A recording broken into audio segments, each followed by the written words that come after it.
Evening, everyone, and welcome to The Next Revolution. I'm Steve Hilton, and this is the home of positive populism, pro-worker, pro-family, pro-community. Well, what an incredible week it's been since our show last Sunday night with the Mueller report, the exoneration of the president, no collusion, no conspiracy, no obstruction, and no recognition from the Democrats and their allies in the deep state media that any of that actually happened. For them, it was barely a speed bump on the road to what they really want, which is to overturn the 2016 election and get rid of a president they cannot stand. Well, someone who is working extremely hard in the opposite direction to keep Donald Trump in the White House is senior advisor to the Trump 2020 campaign, Lara Trump, and she joins us exclusively tonight. Lara, so great to see you. Thanks for joining us. Well, what do you make of the fact that, this incredible result, which the whole country should be able to come behind and celebrate, just barely causes any interruption to the campaign on the other side to basically undermine this president? Well, Steve, it's great to be with you. I've never been on your show before, so thanks for having me.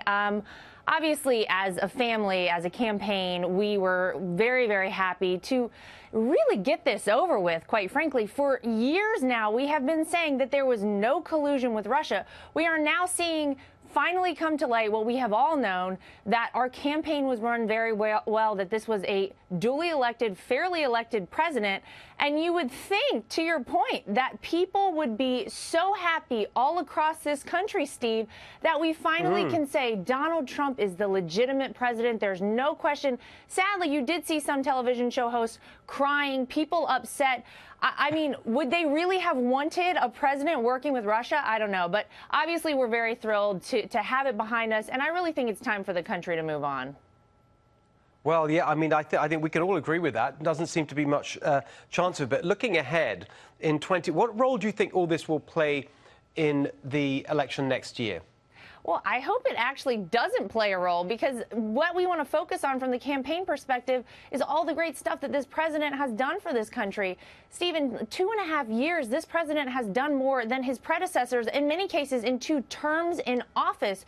You look at the booming economy in this country. You look at the lowest unemployment in some cases in the history of this country. You look at the fact that we have manufacturing jobs pouring back into this country by the hundreds of thousands, something that this president's predecessor said you would have to have a magic wand to see happen.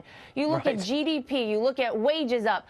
I mean, that's what we're running on in 2020. And I always say the president is doing all the hard work for us at the campaign right now, because he's doing such a great job leading this country. He's doing such a great job as our president. So quite frankly, I don't know why we'd want to focus on any of this nonsense. That's all it is. It's all it's been from the beginning. Or people that were upset that Hillary Clinton didn't win still can't get over the results of the 2016 election, trying to implement, some sort of change, trying to get rid of this president.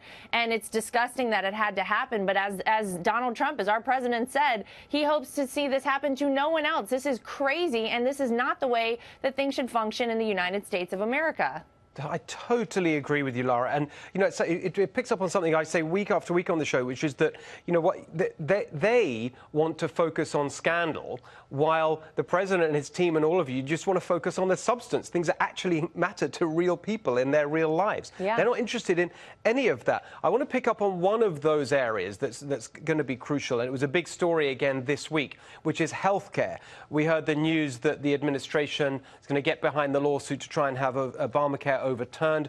President promising that the Republicans will be the party of great health care. How do you see that moving forward? When do you think we might see a plan emerge? And again, how's that going to really play a part in the 2020 campaign?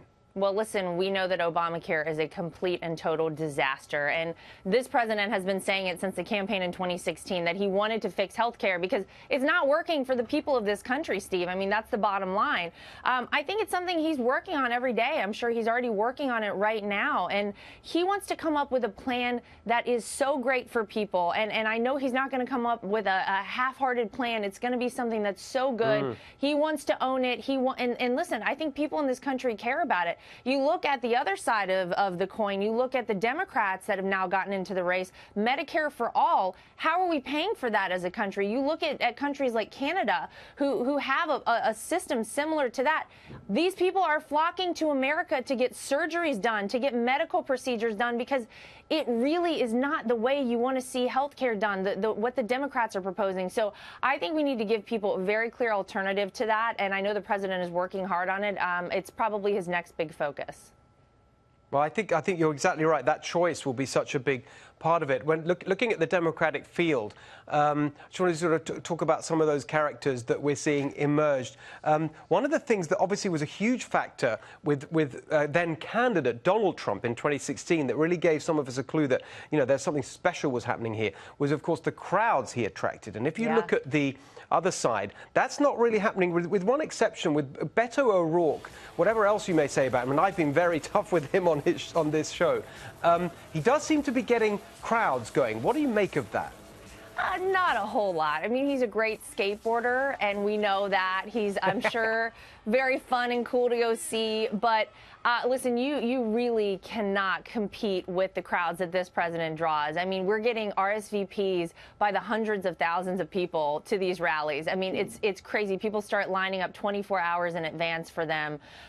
So we don't worry about Beto or anybody else.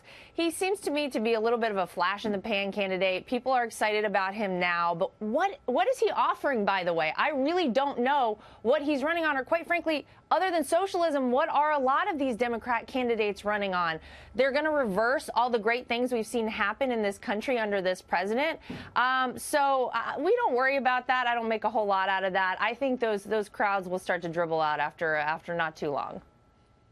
Well, I totally agree with you about him. Honestly, I think for my money, he's actually one of the worst. He's a totally vacuous fraud.